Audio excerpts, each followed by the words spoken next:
Welcome to another episode of Musician Rewind. Today, my guest, very special guest, is OG Eric J. What's good, E? What's good, Kev? It's all good, man. Thanks for coming on. Thanks for having me, man. Yeah, this is gonna be a good one. So, I'm gonna let you tell everybody what you do, but I'm gonna start with what I open every show up with because I know you're a percussionist. But was percussion your first instrument? No, my first instrument was actually that plastic recorder they give you in elementary school. Remember them? Yeah.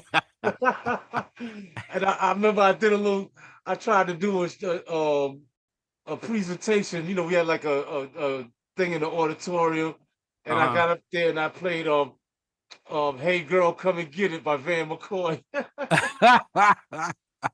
Yeah, that must have been interesting on that. Oh, I was horrible, man.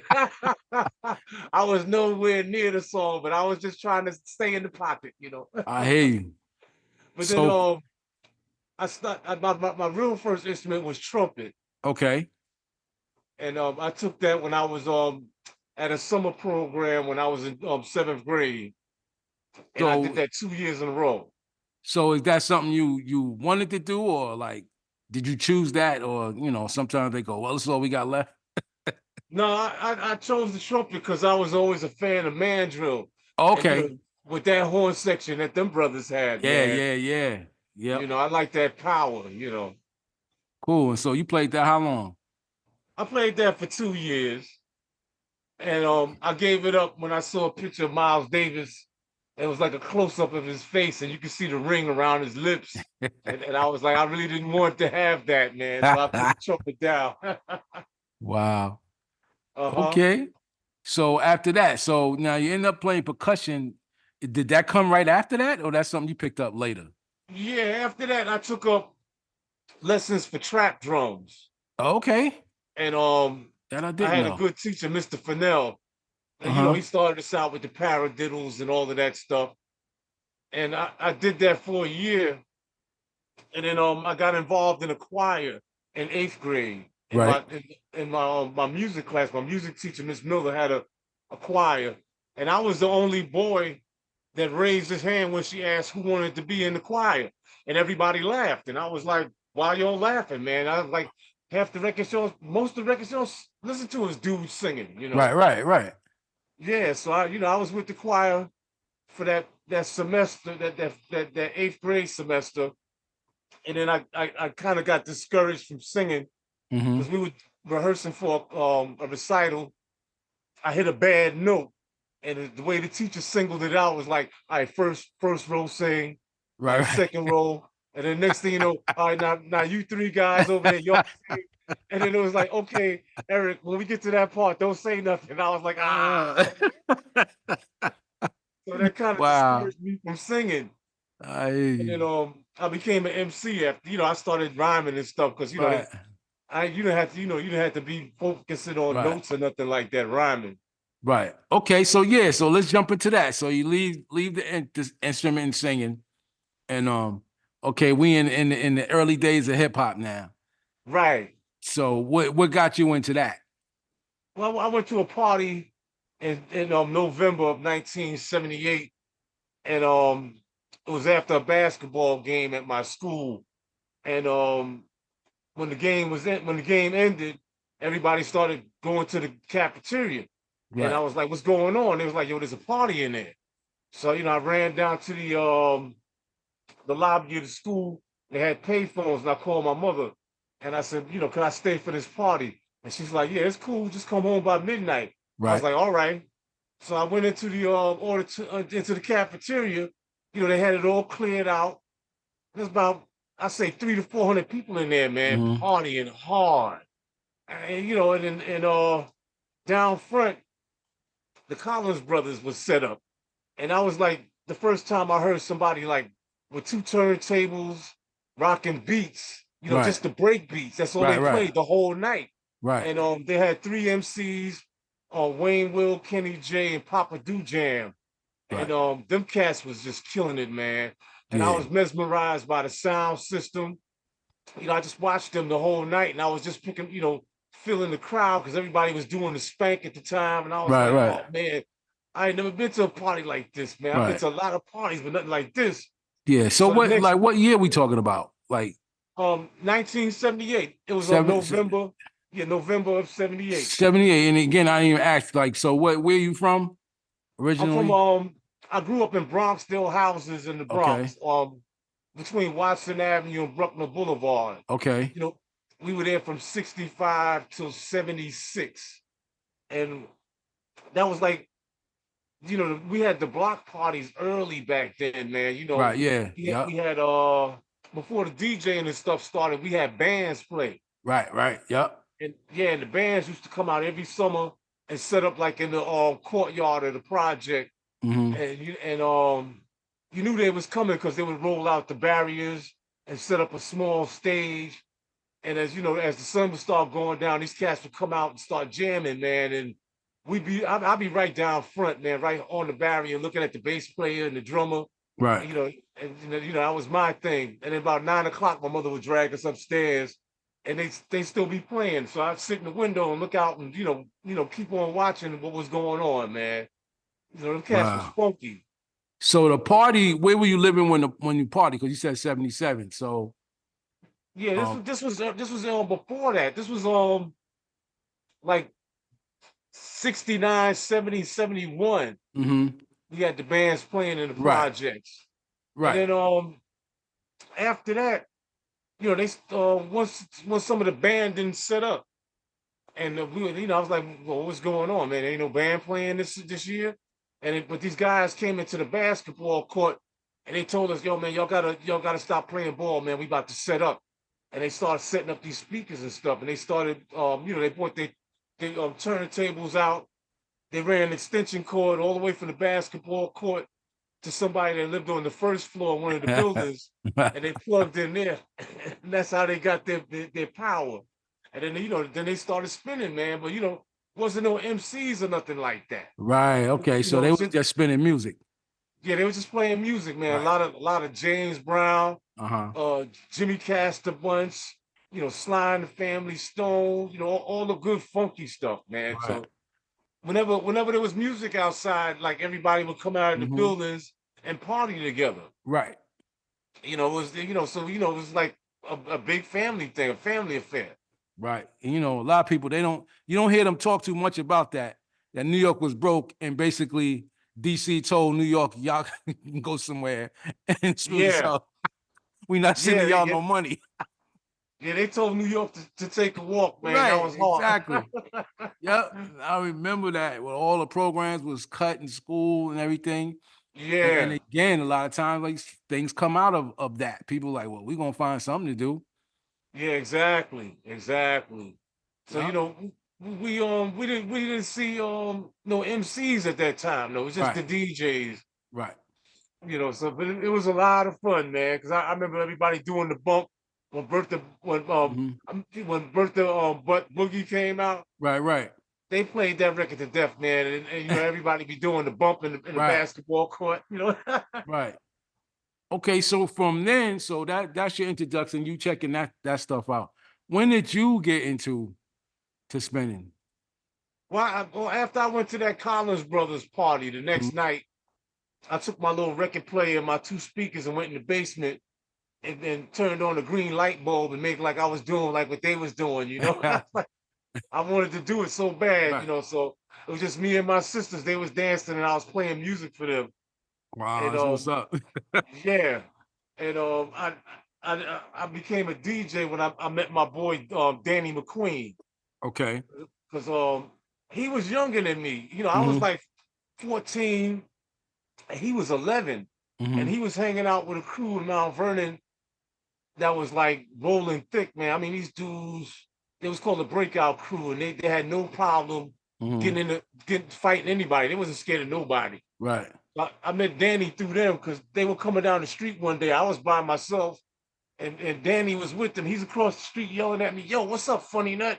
Yo, what's up, funny nut?" And I'm like, "Yo, who's this dude, man?" Right. You couldn't say nothing to him because he was rolling with these other big cats. Right. Right. And then a couple of days later, I ran into him at a pizza shop across the street from his house. because everybody used to go there after school and get pizza and stuff. Right. So, I was like, yo, man, why you calling me funny nut? This and that. We started snapping on each other and we became friends. Right. Then we found out that we both like, the beats, the DJs played. Right. And he told me that he was an MC in a crew. So I was like, wow, man. I said, that's something else, man. So I told him, I said, why don't you come by my house? I said, since we ain't got turntables, my mother got a stereo with a record player on top, and on top of the receiver with a cassette deck. And he said, yeah, I got one too. So he brought his over, and we put them next to each other, and we used to take a pair of breaks. The way we would cue it up was we put the jack and the headphones into one jack and one stereo, and so you couldn't hear what's coming out the speakers while the other record was playing. And that's how we would cue up the record. Then we'd snatch the headphones out, turn the volumes up and down on the two stereos, Wow. and make it, and that's how we did our mixing.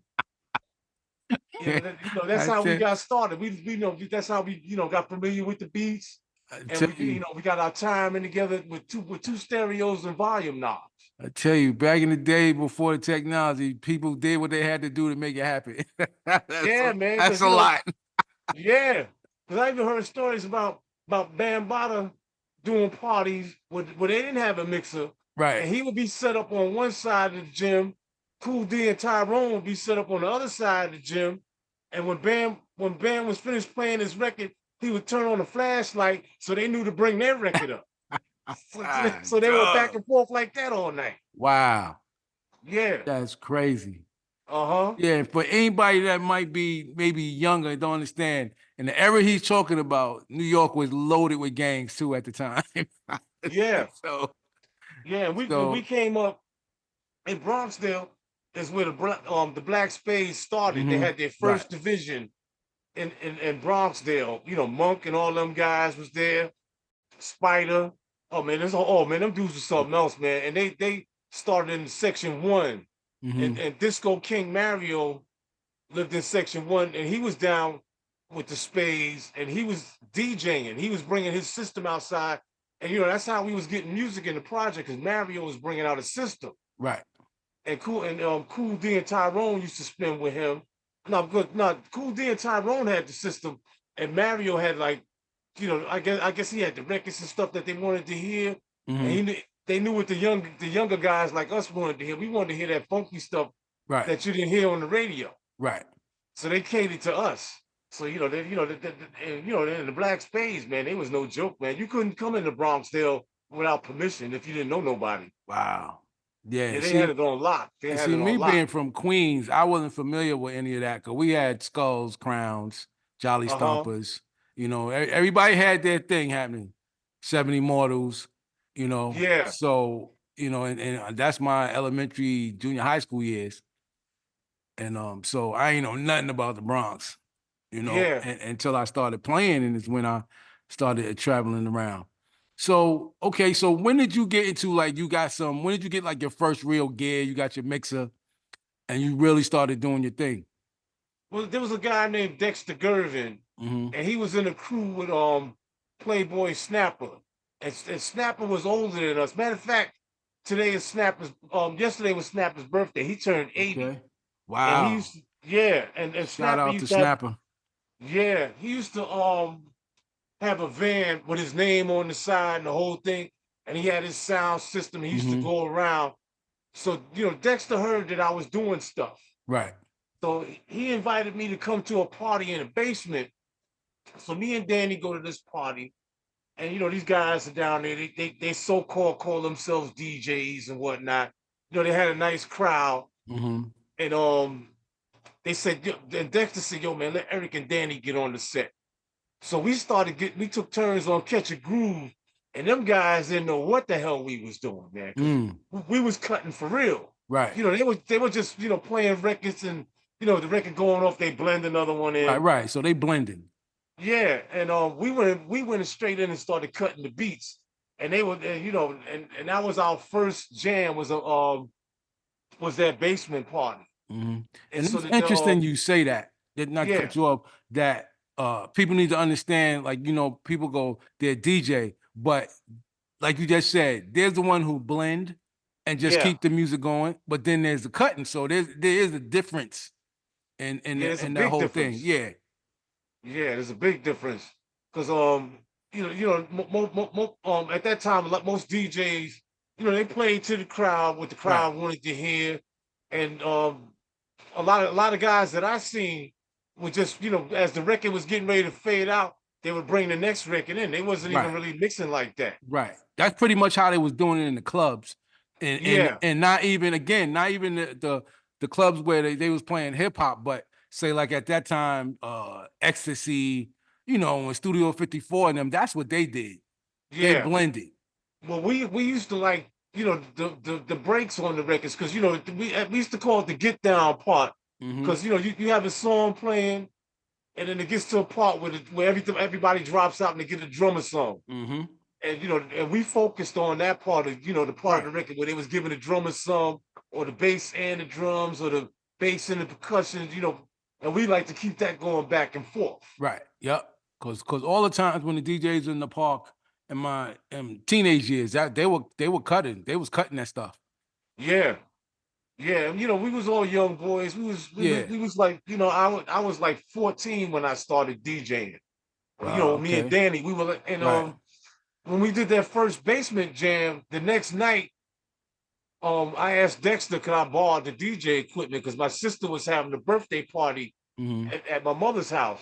So he was like, bet, and he brings the equipment over. We set up in the living room, and we went to work. We was in there partying. Me and Danny was cutting records up. Heavy D was at that party. He was a little kid too, man. That Hmm. was that was funny, because it was my sister's crowd. She invited everybody, Right. and Hev's brother Floyd, and his Dwight Myers. That's Hev's name. The two of them were at the party, and Floyd was standing in front of the equipment talking about, yo, man, I can't do that, man. I want to DJ. I can't do what y'all doing. Blah blah blah. Right. And I was like, yeah, I heard that, man. And we were ahead of our time to be so young. Right. Jump a little ahead. So, you got experience and now you get to the point where the youngsters is coming to check you out. Yeah, yeah, because that So, was like my sister's party was like, I think it was December of '78. mhm, So after that, me and Danny was hanging hard, and I went to a practice with him. He was with a crew. I don't even remember the name of the crew, but their DJ was Jazzy Lou, and he had an MC named Sundance, and my man brother Arthur, who at the time went by the name of Kid Dust, the ever loving Kid Dust. right. And Dust was bad, man. I mean, he still is. Dust, he gets down on occasion, but his rhymes is always on point. He don't talk no garbage on the mic. He always got something positive to say, and his voice is just. I always loved his voice. Right. He's got great cadence, and his delivery is always on point. So I went to the rehearsal with them. They had the echo chamber, and Jazzy Lou had all the beats. So after that, I was like, "Yo, Danny, man, we need to start our own thing, man." Because Right, Danny right. said that their crew wasn't really going to stick together. He wanted to do his own thing too. Mhm. So his mother bought him turntables and a mixer for Christmas that year. So we was on our way, man, because we had a lot of records that we accumulated already, and we knew how to DJ. We just didn't have turntables and a mixer. Right. So we used to practice like 8 hours, 9 hours a day, man. Wow. Every now and then I used to cut school just to DJ, just to practice DJ. Wow. We'd be in there all day. Shout out to the parents because a lot of stuff would happen at they, make some sacrifices and buy this Yeah, stuff. That's musicians wise, buying instruments for kids. And when the whole DJ thing came in, buying that, yeah, parents got everything to do with that. yeah. So I 'Cause we always were like to shout them out. Yeah, we were too young to have jobs. I mean, to Right, be making. Well, I always had like summer jobs and stuff, but he wasn't making that kind of dough right, to go out and buy massive amounts of equipment like everybody right. had. So, you Yeah, because I really, yeah, the thing I realized, I'm just taking it to like when the Wiz that store came out and Crazy yeah, Eddie's. yeah, Unlike instruments, that you could get, pretty cheap. It wasn't the case when it came to DJs and getting a mixer. Like, Yeah, you know what I'm saying? It wasn't like, because it wasn't a lot of different companies. So what was it, like, Newmark? So like you had to yeah, pay some Newmark, money. yeah, Clubman, yeah, yeah, Right. So and y'all stuff was a little more expensive than if you was playing an instrument, because you could get a guitar for $50 back yeah, then. yeah. I'm serious, man. But the DJ equipment, man, Right.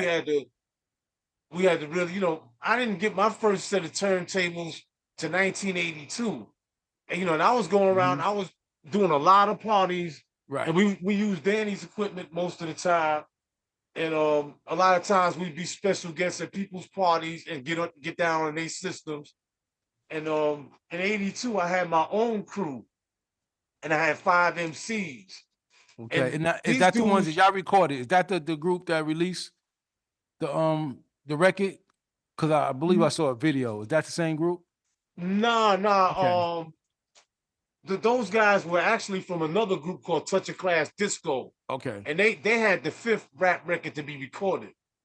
Wow. Okay. Yeah, they was out early. They was right behind Flash and all that, because the first record came out was King Tim the Third, Sugar Hill Gang, and then Super Rapping came out with Flash and the Furious. Then the Funky 4+1 did Rapping and Rocking the House. Mhm. And then my man Curtis and them with the Touch of Class Disco came out as the Nice and Nasty 3 MCs. And Right. they had a record right after them. And and Spoonie G was right out about that Tony time G. too. Okay. Now Yeah. is this pre Curtis Blow? No, Curtis Blow was He out was there too out? with that. Okay. Yeah. Because he came out with what was Uh it, These Are the, the Breaks and Christmas Rapping, right. you And the know, and Christmas and rap and came out first, right? Because that yeah, was that the Christmas first, Rapping came yeah. out first.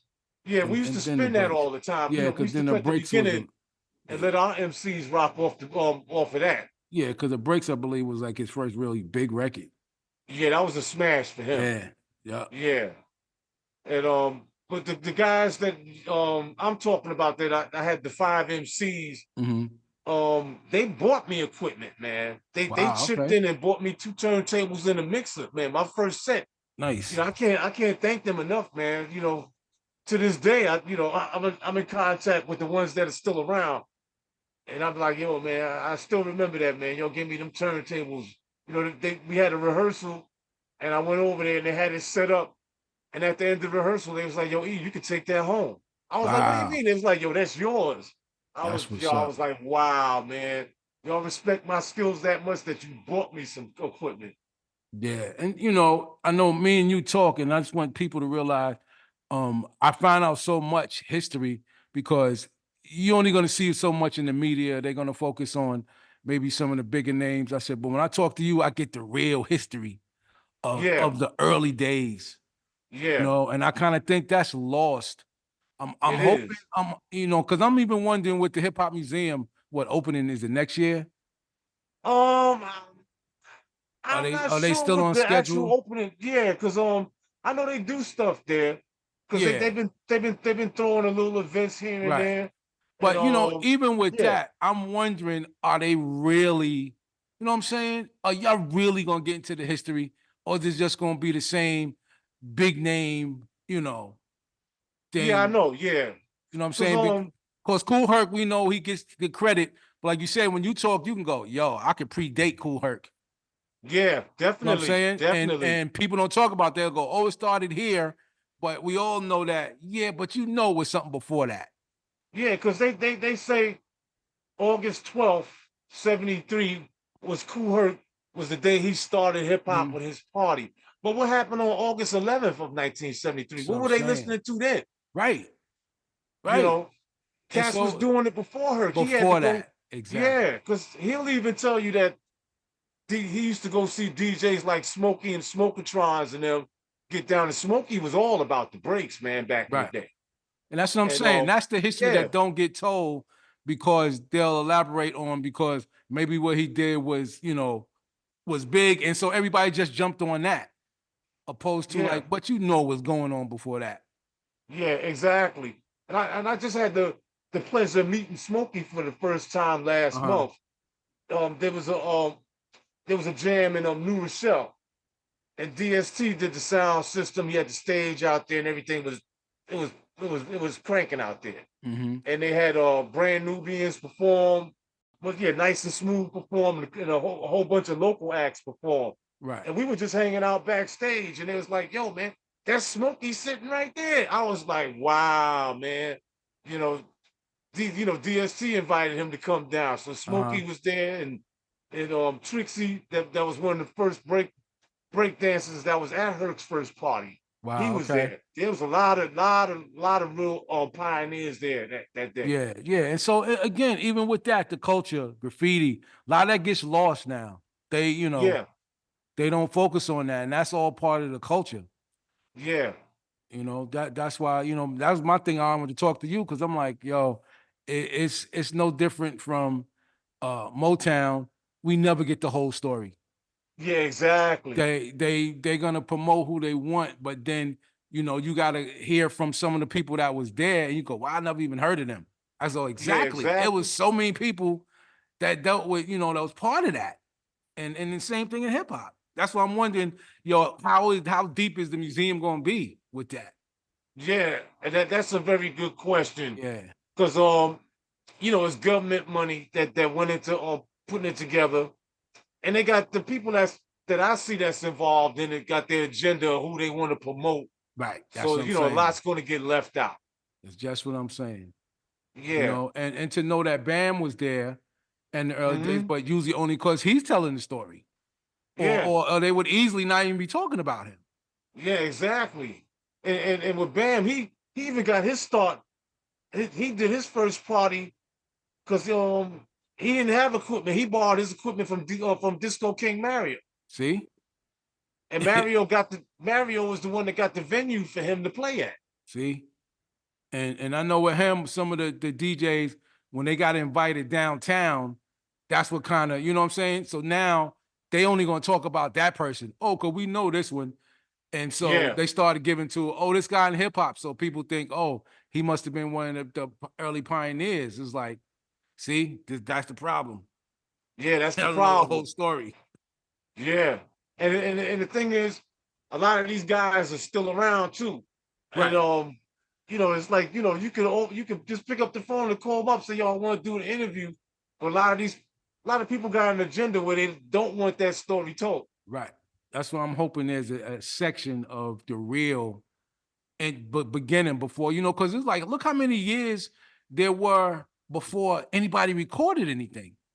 Yeah, there was a lot of years before Right. anything was recorded. And even before we started getting stuff on cassette tape. We went to Tariq Nasheed's premiere of Microphone Check. Hmm. And we were in the green room, and ASAP Rocky came through. So Okay. we were telling them stories. It's like, yo, man, there's a lot of guys you ain't never even gonna hear about because they was doing parties before they was even making flyers for parties. Right. Exactly. And a lot of it was in the street. So it was just guys coming outside with their system and just doing it. So there wasn't no flyers. Like the only way you knew about the party was if you was in the neighborhood and heard the music, you go Yeah. you gravitate to where the guys was playing. There it is. I was getting ready to say the sound was the first promoter. That's Yeah, how it was for that. And you would hear it, yeah, you go, hey, yeah. everybody go, yo, they jamming in the park. Yeah, and that was the thing in Bronxdale when they used to play in the basketball court, the way the sound used to bounce off the buildings, Right. I know you could hear it for miles around Right. Yep. because the buildings used to amplify all the stuff they was doing. Mm-hmm. Because I think if it wasn't nothing popping around our way that night, we ride our bikes Yeah, and try to hear the sounds like, yeah, somebody doing something somewhere. Let's ride over yeah, this way. yeah, and faintly you start hearing it, you go, yep, yeah, we yeah, headed the right way. yeah. We used to do the same thing. Right. Cause like you said, wasn't nobody passing no flyers or playing or nothing, because then that became a problem anyway. Like if they're like, Yeah, oh, they're gonna do something, here come the cops. yeah, exactly. Yeah, we did a block party one time.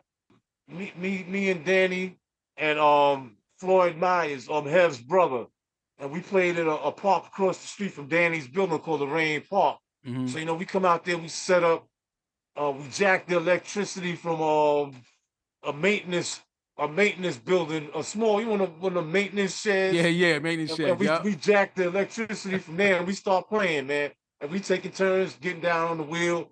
Next thing you know, the cops come into the park and they arrested Floyd. And I was like, Wow. oh man. And they put him in handcuffs, threw him in the car, and they said, if we come back and this equipment is still out here, we confiscating everything. Yeah. So And we had see, we had to carry all them big ass speakers to my house, man. You and know, see because we that. didn't have cars or nothing, man. We had to carry that stuff, man. Yep, and that became a problem because when they used to be jamming around our way, it was cool as long as it was over before, by a certain time, neighbors didn't Yeah. care. But what happened was we had some DJs come and they shot out the street light because it kept blinking and cutting off the equipment. They Oh, they was plugged into the the pole, yeah. but it kept blinking and it would shut it off. So the dude shot it out, and I was like, man, y'all know the cops is coming now.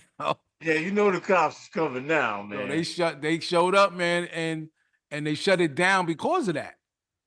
And so it was Uh-huh. like, yo, so they'll fix that. As long as you don't be shooting out the light, they didn't mess with Yeah. you. Yeah, But that's their thing was crazy, like, man. be done by 12:30 though. That's their Yeah. thing. Be done by 12:30 because out in Queens, we in the park, but the houses is on each side of it. Yeah, I know, man. Yeah, same thing in the Bronx, man. We did I was spinning as a guest at the tribute to Mario this year in Mhm, Rosedale Park. mhm. And they went till 11 o'clock that night, man. It was like it felt like the old days, man. Right, right. Because now, when the sun start going down, get like 9 o'clock, they want you to clear out the park and all of that. Right, yeah, right. Because at that time, our park, because we was using actually a high school, the back of the school park, Okay. because that's where we played handball and basketball. Everything was there. So they had this little like section. I don't know. I guess it used to be the tennis courts, Uh-huh. and that's where the DJ would set up in there. But Yeah, when they my started man DJing, Booski told me he was telling me that Smokey used to play like 4 o'clock in the morning and the sun be mm, coming up, man. wow, Yeah, they be out there all night. especially they looked at the fact New York's broke. Give these kids something to do, and kept them Yeah, out of trouble, man. and that's what the police used to look at. When the music was going, they know everybody was in one spot. Right, and we wasn't old enough to go to none of them clubs at the Yeah, time, so it was like, yeah, because I know plenty yeah, of times the bands, those guys was older, we couldn't never go to the club to see them. If they wasn't doing some type of, show at a school, then we uh-huh, couldn't never see them. yeah. Alright, E, so tell me about Pete Rock, man. Yeah, he used to come around and check you out when he was a kid. Yeah, Pete used to live 2 blocks over from me. And he was like 2 houses away from Floyd Myers and them, Dwight Myers, as Heb and all them. He was 2 houses away from them. And I had like beef with Floyd. Mhm, And I told the dudes in my crew, I said, yo, man, I don't want nobody from Hillside Avenue come around here, man. I was like, yo, I'm through with them dudes, man. I want nothing to do with them. And then one day after work, I'm laying across my bed taking a nap, and my man T-Bone comes in the door and he's like, yo, man, this kid wanna meet you. And then Lil Pete comes in with this big grin on his face and a bag of records. And I'm looking at Tyrone. I was like, damn, man, didn't I tell you I wasn't none of them dudes coming around here, man? You know. So, I couldn't be hard because Pete was young. right. He was like maybe 10 years old or whatever. Wow. And he was like, yo, man, I heard, I've always wanted to meet you, man. I heard you, you DJ all these parties and blah, blah, blah. I was like, yeah, man. So, let me turn my equipment on and I'll show you something. So I cut the equipment on and I started rocking some breaks and whatnot. And he's all excited, so that was our introduction. And so I said, what can you do? And he said he told me that Floyd showed him how to use the turntables in the mixer. I Mhm, said, okay, show me what you can do. So right. he had in his bag of records, he didn't have no breaks or nothing. He had the records that was hot at the time, the rap records that was hot Ok at the time. okay.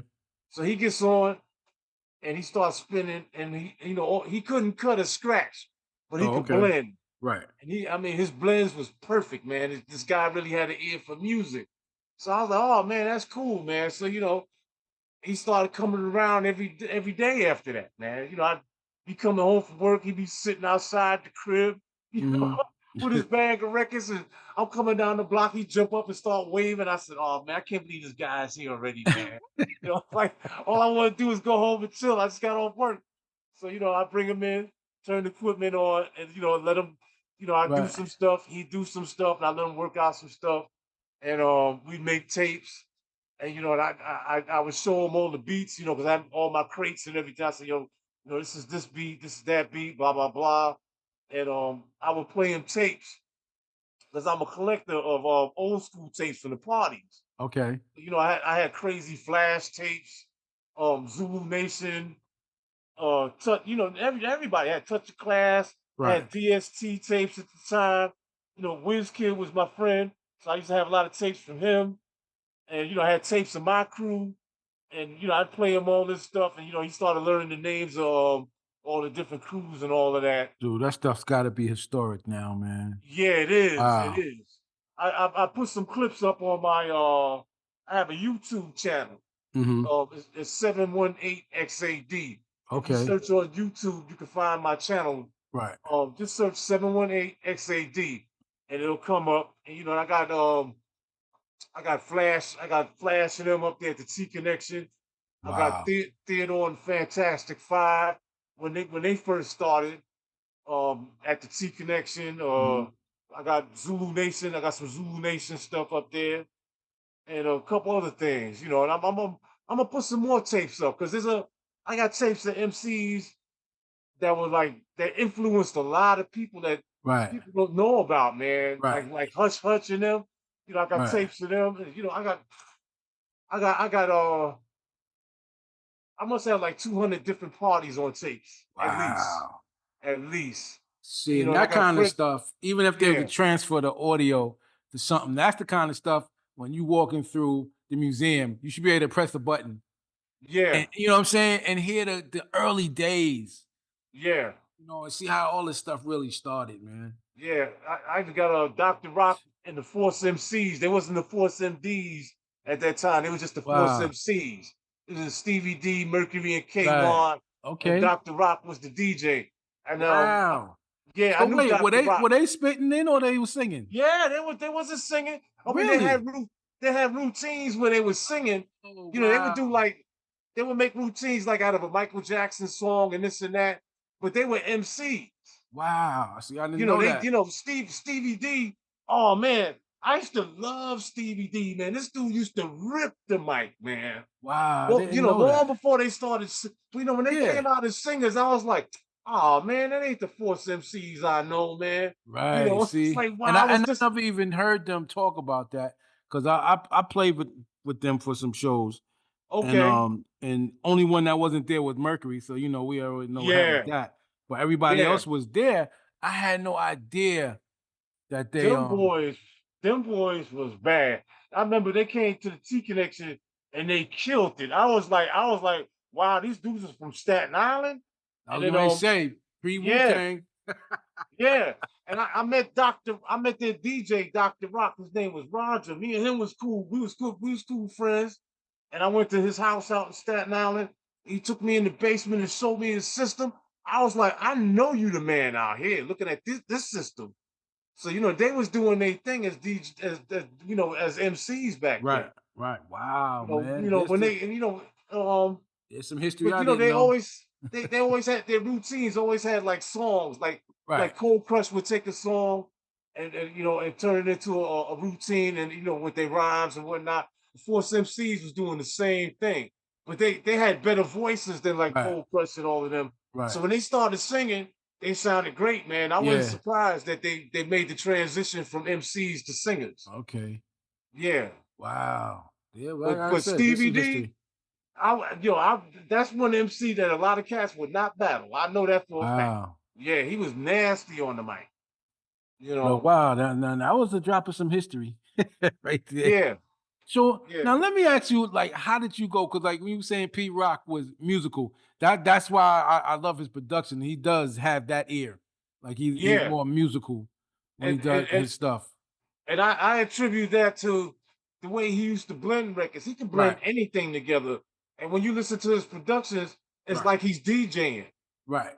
His, Right. his productions sound like he's DJing to me. Like he's just taking this and that and just Mhm. mixing it together. Right. And I'm like, yeah, that's what he used to do with the turntables back in the day. Right. Yeah. But you know, I like his choice of what he uses is in that musical kind of jazzy thing that he Yeah, does. So I always liked his stuff.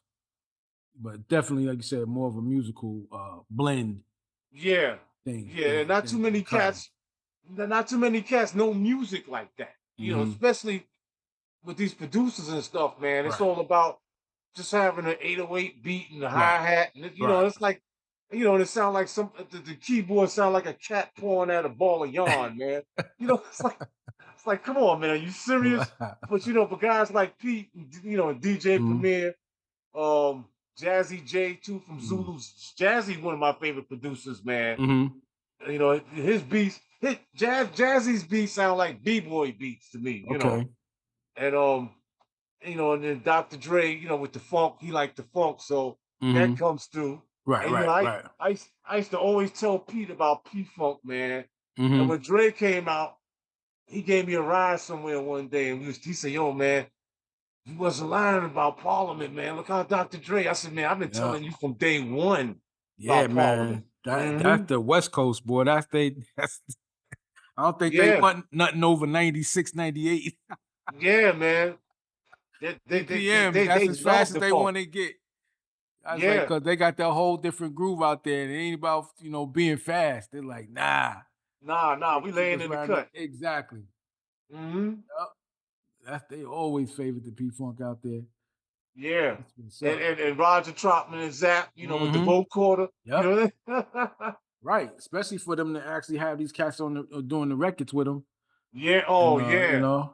always Yeah. respected that they went and grabbed the sources, Bootsy, Yeah. all of them. Yeah. Yeah. Boosie. Yeah. George. Yep. And well, here in New York, one of the first ones was banned when he hooked up with James. Right. Right. Yep. Yeah, Hmm. and he met James Brown in Mount Vernon. Wow. Okay. James did a show. There was a club called the Left Bank in Mount Vernon. Hmm. And James Brown came through and he played there. And I couldn't go because I didn't have the money because we was young. Right. And I think it was like maybe $10 to get in. I had no $10 to go to no Right. damn show. Right. So Bam and all them was there. Pete got his mother to take him to that show too. And Pete said, he met James back. His mother's got him into the dressing room and he met James that night. But that's what Bam Bada met James Brown and they hooked up and did that That song video. Peace, Yeah. Unity, Yep. Love and Hmm. Having Fun. And Yep. that sounded Mhm. like a James Brown record Oh straight yeah. up. Straight up. Yeah. Yes, And straight and up. and that's my thing. If people want to, we originated, and so James Brown was the source of that. The East Coast had that type of vibe. Yeah, And like you said, the West, they were on that Parliament Funkadelic groove. yeah. It was a We were more whole on James Brown and right. Stax Yep. records. We were on that kind of Yeah, our vibe. beats were more syncopated. It was Yeah, more it bounced. But yeah. out there, theirs was just that steady, you Yeah, know, that steady with the I'm hand clap I'm on the high as a kite type, yeah, with the groove. strong hand clap on the 2 and the 4. Right. That's the West Coast thing. Right. Yeah. I'm not gonna dance and wake up no sweat. That's not gonna happen. Yeah, To where, on the East, man, they was over 100 BPMs easy as it progressed. yeah, Because and more so because of the dances, I think. yeah. On Because the in the beginning, dances. everybody wanted to be like James Brown, man. Right, When he exactly. was all coming up, most of the MCs, they had dance routines and stuff. Everybody Mhm. was trying to be James Brown and the Temptations, man. Yeah. And from what I can remember, when Flash and them did the message, that Yeah, was that was more of a that West vibe tempo and yeah, groove. That was more of a funk groove, and it didn't have the syncopation of James Brown. yeah, yeah. And they said Sylvia Robinson was the brains behind that record. Okay. And because um Melly Mel and them they didn't like that beat. Right. They didn't like it at all. That's why the only one that's rhyming on there is Melly Mel. Okay. And the other MC is Duke Booty, who's he's not here anymore. Rest in Right. peace to him. But the Furious didn't like that record, man. Wow. But when it came out, it just Yeah. it took off. It blew Yeah. up, man. It went crazy. That I remember record. I remember the first time we went to a block party in the Valley in the Mhm. Bronx, and they played the instrumental of that. We must have jammed off that for half an hour, just the instrumental, man. Yeah. Yeah, because that groove, I mean, that Yeah, groove was banging.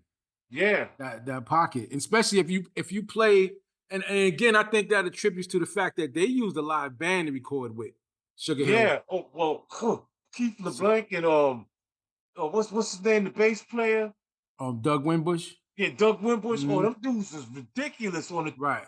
If I, you listen to Flash and them albums and the hmm. work they did on them, I was like, oh man, these guys are some bad musicians, And man. I believe Dennis Chambers is on some of that. I remember he said he did Okay, some Sugar Hill stuff. But yeah, that was the difference when you listen to Flash and them. Like they was using a live band to do yeah. their records. So Well, yeah. even their early records Mhm, on the Enjoy label, Enjoy had a house band that they recorded with, mhm. and my man Mike's brother, Pumpkin was the drummer, and Okay, King of the yeah, Beat, and to this man. day, people still sample the beats that Pumpkin did, man. King of the Beat, man. I got to hang with Pumpkin out in Yokohama, Japan.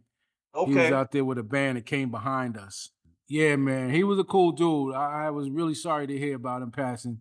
yeah, me too. Because I Yeah, didn't get to see him again after that. We talked a few times, but I didn't get to see him out of that. And and I kind of looked into more like, yo, I was like, yo, he was a deeper cat to this hip hop thing being a live drummer. You yeah, know, I was yeah, familiar with that record, but then I started looking at other stuff he did. I was like, yo, yeah. he was He doing did his the beat thing. on Love Rap, man, Mhm. and everybody used to use Love Rap in the routines. I said he was doing his thing. So that was the earlier day. That's pre drum machine because Yeah, once that came, uh, that changed a lot. Started changing the sound. It got to the point like people were scared it's going to replace drummers, and I was like, I'm going to learn how to use them. All right, yeah, I said yeah, that's the easy fix. Don't worry yeah. about That's replacing. You learn how to use it. Yeah, because you still, when you do it, so you want to be live anyway. You don't want a Right. drum machine on stage. You want a drummer. Right, but I mean, if cats is like, I'm using a drum machine, you want to know how to program it so they can still hire you. Don't tell me, oh, it's Yeah, gonna take the place of it.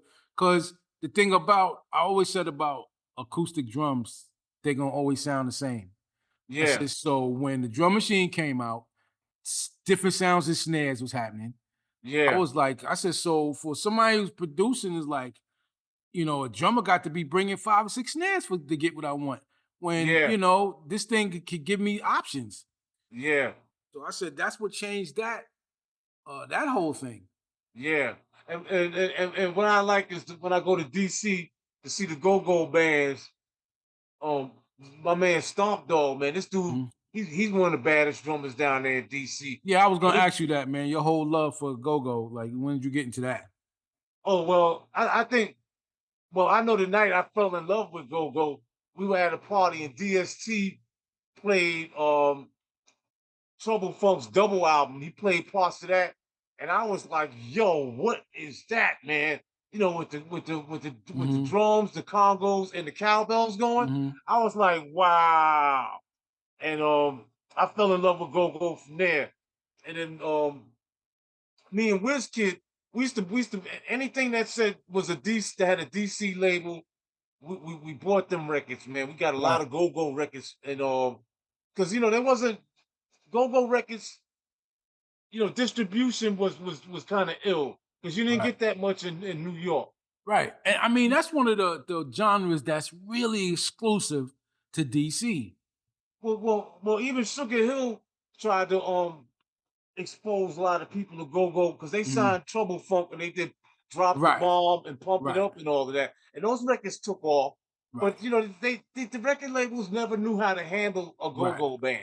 Nope, they didn't. Because I remember EU had a major You label deal, mhm. and the label tried to change their Right, sound, man. exactly. And here come Yeah, the issue right away. It's like, what you gonna sign us for when you know what we do? Now you want changes. You might as well have got somebody else. yeah. That's the Now one thing y'all I want us hate to about sound like labels. Right. yeah, they want y'all to sound like a regular R&B Right, band. exactly. And go go is not that. It's not that. It's very exclusive to what it is, Yeah, and you recognize it right away because I don't know any other music with that type of groove and the bongos, congas make the sound. Like no sooner you hear that, yeah, it's like, oh, I know what that is. That's go-go. Listen to y- that rhythm and with the bongos yeah, tuned to that. yeah, yeah. And them guys are master players, man. I go down there all the time, and I just stand there. I'm just looking at the Congo player, man. I'm like, God Mhm. damn, this dude's playing four. That's Yeah, I know. I don't remember his last name offhand, but Ricky, a drummer with a go-go drummer, ended up playing with Miles. That's where I met him, okay. playing with Miles Davis. Oh, Sugarfoot Ricky, I don't know if that was a Nick. Ricky Wellman. Yes. Yep. Yeah, yeah, that Yep. was Chuck's drummer. Yep. Hmm. Yeah, and I he met is him. that the way go-go drummers play now is all based off of what Hmm. Sugarfoot Ricky Wellman did. Yep. I Because knew I read up on him. I was like, yo, he was the heavyweight in go-go, but I met him. He was yeah, playing with Miles. yeah, he was something else, man. And he when he was playing with Chuck, they like slowed it down Hmm. and gave it a definitive pocket. And that's all on the strength of what Ricky Wellman was doing. It's crazy. I saw an interview with Chuck, and he said that he came up with that from listening to Mr. Magic. Yeah, And I was like, okay, yeah, I hear that. yeah, that's what he did. He said, The initial groove of it. yeah, he said he had his band and they used to play top 40 songs. Right, right. And most top 40 songs would be 3 minutes long or whatever. And he said, they get to the end of the song and stop. And then, then the dance floor clear. And he's like, yo, how are we gonna keep these people on the floor in between while we going into the next song? Right. So he said he took the beat from Mr. Magic and told the drummer, just hold this beat like Mhm. this. And I want the percussion to be doing this on top of it. And Right. I'll talk over that until we walk into the next song. Mm. And then that's how he started the go-go, the whole go-go thing was like that, was using Yeah. that Mr. Magic beat Yeah. to talk over while he set up the next song. And he'd be shouting people's names out. He said he'd have a sheet of paper with like whoever birthday was in the Right, house. right, right. And he'd be shouting people out and oh, thanks for coming down, this and that. And they were going to the next song. So That's what's that's up. how that whole go-go sound started, But that man. was the other thing about go-go, the fact that the percussion was on in the front too, Yeah, music, sound wise. yeah, It was really filled with percussion, but in them bodies and stuff. Because again, uh, as music went towards the 80s, we would hear all that with Mandrill and War, yeah. and then a little bit somewhere around 76, 7, you started to hear it get pushed to the back and only Yeah, play like really exactly. parts, Yeah. And you a lot know? of go-go bands use a lot of those early mandrill record Mhm. stuff in their music today Right. still. They still use that stuff. Yeah. And that was because even with Earth, Wind and Fire, early Earth, Wind and Fire was Yeah, very percussion dominated. definitely. Oh Everybody yeah. was playing something, Yeah. and then later on it became about the horns becoming so intricate in their music Yeah. and the vocals. But I always tell people, I said, oh, go back to the early days. You want to hear that it was all about percussion. It was all about percussion in the early Yep. days. Yeah. And I was going to this school called the Center of Media Arts. Hmm. And it was for audio engineering. I was, Okay. taking classes for that there. I was like Wow. an 8 month course. And Okay. I met a lot of musicians there, man. Everybody used to Mhm. go there and use the equipment for their own purposes on the off hours. And the Like school was her where? That was it up in was on the Bronx? no, it was on 26th Street. Oh, okay. You know, Herbie Lovebug did the demos for Salt and Pepper using the school's equipment. And Wow. yeah, Okay. and Jazzy J went there. Eric McCain, who was later on he was singing with In Touch. Me and him went to high school together. He went to Okay. that school as well. Okay. And when I was like 2 weeks before I graduated, Al B. Shaw started going there, and Eddie F. That was Okay. Heavy D's DJ. He Hmm. started Yep. going there. So a lot of people went through that school, man. And I met a kid from DC was going there, and he gave me a cassette tape of EU on one side, and on the other side was Rare Essence. And I was like, now this is what go-go really sound like. No. I got it straight from the source. So I was definitely hooked after I got that tape, man. And, it took all these years later. When my father died in 2007, I was like, man, I gotta, life is short, man. I gotta, Right. my father, he used to love jazz and the blues so much that he used to go down to the jazz festival in New Orleans when he Oh, could. okay. So I said, man, I love go-go so much. And John Willis said to me one day, he said, yo, man, ain't nothing like hearing go-go live in DC. So I was like, John, you right. So me and Cynthia jumped in the car. We drove down to DC. Didn't have a hotel or nothing. We just drove down there. I'm like, we're gonna go to this club. And then she got sick in the car. And I called my cousin up. He lives in New Carrollton. He came and picked us up, and we stayed with him. And he said, yo, I'll go to the club with you. I'll take you there. So we go to this club called Martini's in Fort Washington. And that was my first time going to a go-go in DC, man. And John wasn't lying. You got to hear it in the club in DC to really Mhm. appreciate it, man. Yeah. I mean, you can't duplicate that on wax at all. Right. Right. Yeah. It does. You, The yeah, dynamics are different. yeah. I It's just tell this, people that. yeah, and it's just the way it sounds in the clubs Hmm. because most of the bands I've seen down there, everybody comes in the club with their own sound man. Right. So Yeah. the sound man is like part of the group. When they doing stuff on stage, he's doing stuff behind the board. Yeah. You know, yeah, And even with live, like you don't the percuss because you figure on the recording, everything's getting compressed. yeah, So it don't have the same nah, the frequency ain't the same when you go see them live and you hearing that live percussion and yeah. stuff When you like that. You know, Yeah, and you hear, difference. reverberating in the room, man. Right. It's Yeah. something. Yeah. It's different. It's It's different. different. Yeah, so I got hooked that first night, man. I was like, I'm coming back, and there was times I was going like 5 or 6 times a year, man. Just jumping in the car going to DC, man. And Yeah. I met this guy down there, Tony Sachs, and his band was the Mix Band, and I Hmm. got to see them, man, from like their beginning stages to where they got a different manager and they started switching members, and they had like one of the baddest percussion sections in DC. They had Stomp Dog, Smoke, and Kirky playing percussion for them and drums. Hmm. And oh man, their parties was like it was like being in Africa at a tribal meeting, man. It's like it was Wow. that deep. It was that deep, man. And I tell people, go-go music says just that. It don't stop. It don't When they stop, say man. party do not stop. Yeah, and and just the way the crowd interacts with the band Yeah, and everything, man. You can't get that on a record. you can't. You Nope. know, you can't get that on a record, man. No. So now we met playing in Nappy Head. I don't know how much longer. I'm assuming I was the last one out of the No, you crew. were there That before me. were it? I was Yeah, cause nah. yeah, cause Cause the was first John Purvis playing when you was in it? yeah, Well, then I came. I never played with John Purvis. cause I remember the first gig I did. John invited me down to the elbow room, Uh huh. and you were playing drums. You was on that riser. That might have been my first. I can't remember my first gig was. Cause see, I never Oh, played with John Purvis. I know okay. E and them uh Pearl and John told me about the band. And so I remember I said, "Oh, y'all playing?" Because all you had to do was say I was playing P Funk. I was like, "Oh, I'm in." Yeah. I said I want to play with a band that plays P Funk. And Yeah, that's what John Purvis told me. He said, "Yo, man," he said, "this band be right up your alley, man. Much as you love the funk, come on down to elbow room and sit in with yeah, us." So, yeah, that's what I but did. I came down there and he brought me on stage as Zach was, going through the motions, getting the show, getting ready to start. right, because he was gone. I think the singer Pat. I never worked with her.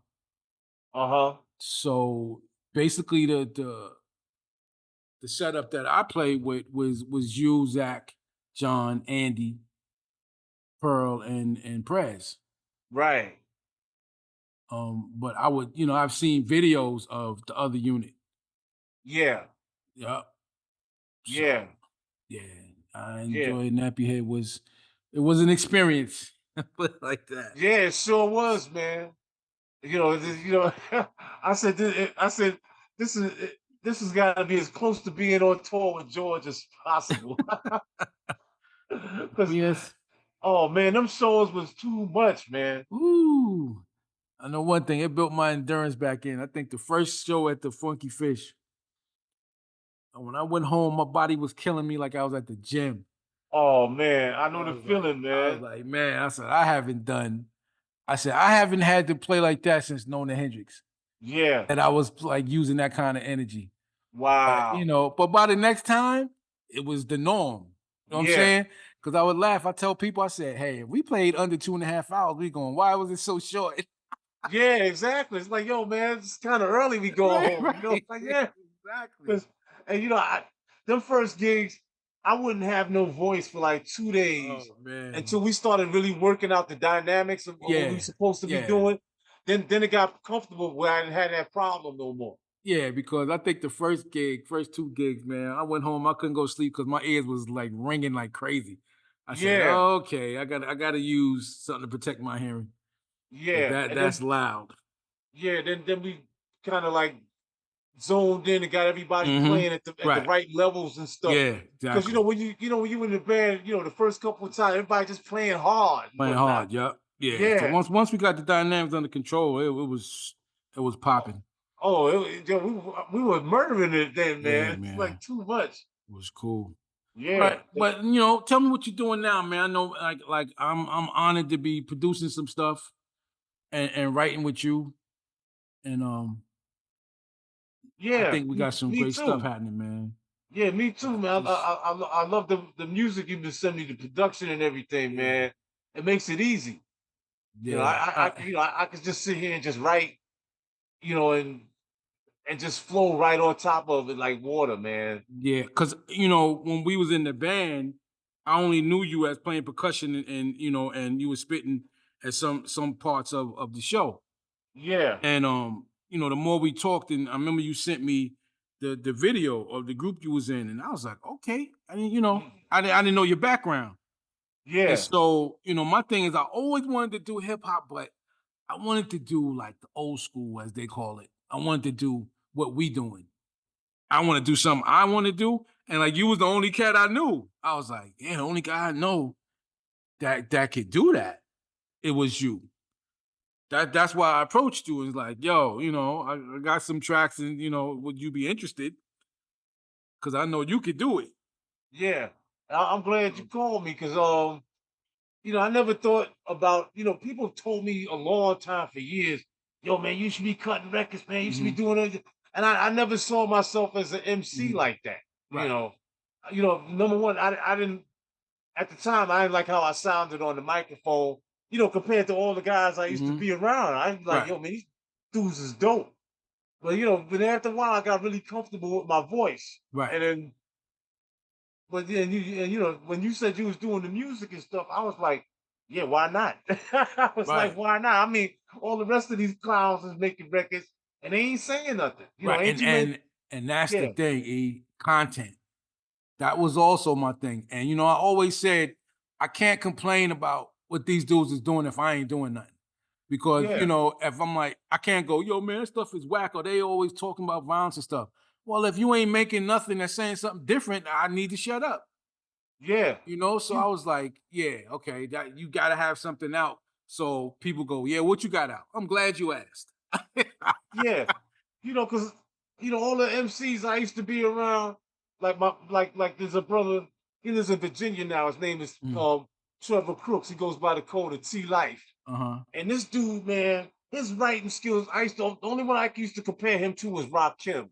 Okay. You know, his thought process and the way he lays it down on paper, and then when he gets on the mic and delivers it, it's like I've been in the studio with him and other with like a group of other producers, Right. and Trevor go into the vocal booth and he would lay one track of vocals down, and everybody be like, "What the hell is he doing?" And he's like, "Yo, rewind it to the beginning.